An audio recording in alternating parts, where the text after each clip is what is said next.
It is November of 1932. You are standing in front of the ballot and you see two names listed: former President Herbert Hoover and Franklin D. Roosevelt. And then days later, history changed forever.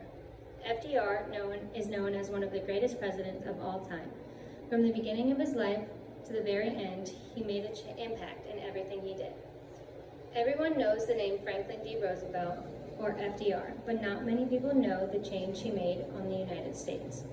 Franklin D. Roosevelt made history in many different ways, but it all had to start somewhere. So let's start at the very beginning. He was born on January 30th, 1882 in Hyde Park, New York. He was born into a wealthy family of Dutch and English ancestries. His parents' names were James and Sarah Roosevelt, and he was an only child.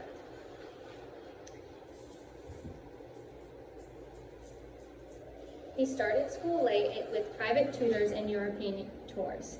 He started actual school at the age 16 and studied at Gordon Boarding School. He was influenced by Rector Endicott Peabody, and he prided himself in grooming future politicians. Although he started school at what we would consider a late age, FDR continued education in college. He continued studying at Harvard University in 1900. During his first few weeks in college, his father passed away. He was very involved in extracurricular activities such as the student newspaper, but that made his grades suffer greatly. After graduating, he decided to go to law school at Columbia University. He found out that he was not very passionate about law and never finished. Although he never finished, he did pass the bar and worked for a New York law firm.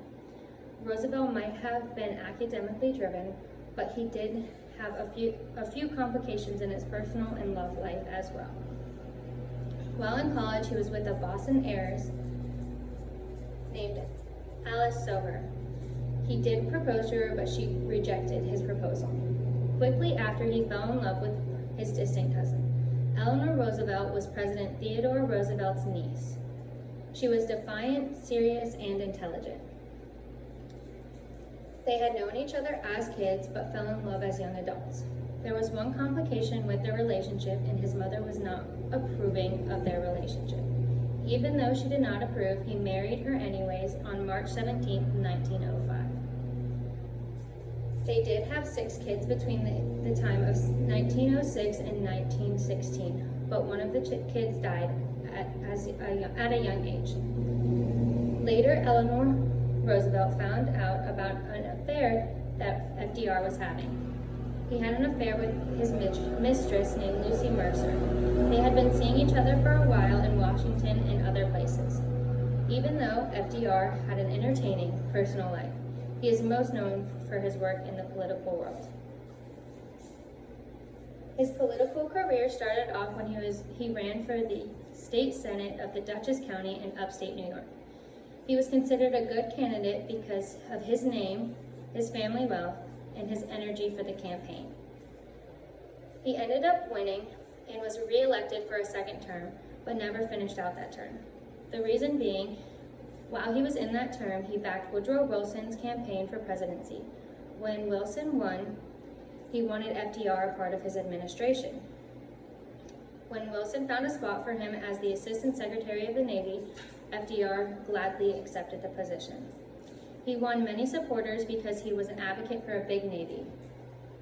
But he also lost support from Wilson's administration because they felt it went against the Americans' Declaration for Neutrality. He was a big part of war because he supervised the Navy's American efforts. In 1914, he tried to gain the Democratic Party support for the New York seat in Senate, but he was unsuccessful, but learned a great lesson. He learned in order to win over the New York state, he had to mend his relationship with Tammany Hall. He remained in his position as the Assistant of Secretary of the Navy till 1920. Roosevelt won the Democratic nomination for Vice President in 1920, but lost to the Republican Party in the election. He ended up having to take a step back afterwards because he was diagnosed with polio. In 1928, he was elected governor for New York. He worked on tax relief for farmers and cheaper public utilities. Then the Great Depression hit, and the United States wanted a new president. In 1932, FDR won the president's spot and proposed the New Deal during his campaign. In his inauguration, the U.S. economy had a huge hit, and in his address, he said to the nation, "The only thing to fear is fear itself." He began right away when he was inaugurated on working on the New Deal in the first phase of the 100 days. After the New Deal was complete, it gave some relief to the United States, but he proposed the second New Deal, which included the Social Security Act and the Works Progress Administration. One major event that happened during FDR's presidency was a date which will live in infamy, which is also known as Pearl Harbor. In his address to the nation after the bombing, he asked Congress to declare war on Japan. Congress agreed, and this was the beginning of World War II. He had many strengths throughout World War II for the United States, so he was elected the third term. He was the only president to be elected a third term and then make it to a fourth term as well. Although FDR was elected a fourth term, he was unable to complete it because he died. He died on April 12, 1945. He passed away in Warm Springs, Georgia. He was with his mistress, Lucy Mercer, in a living room when he felt pain to the back of the head and collapsed. He suffered from a massive cerebral hemorrhage and they could not revive him. Even though he died what seemingly was a sudden death, he had many complications throughout his medical history.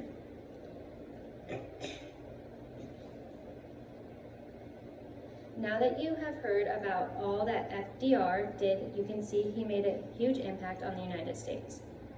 From the beginning of his career to the very end, and everything else in between, he always had a huge voice.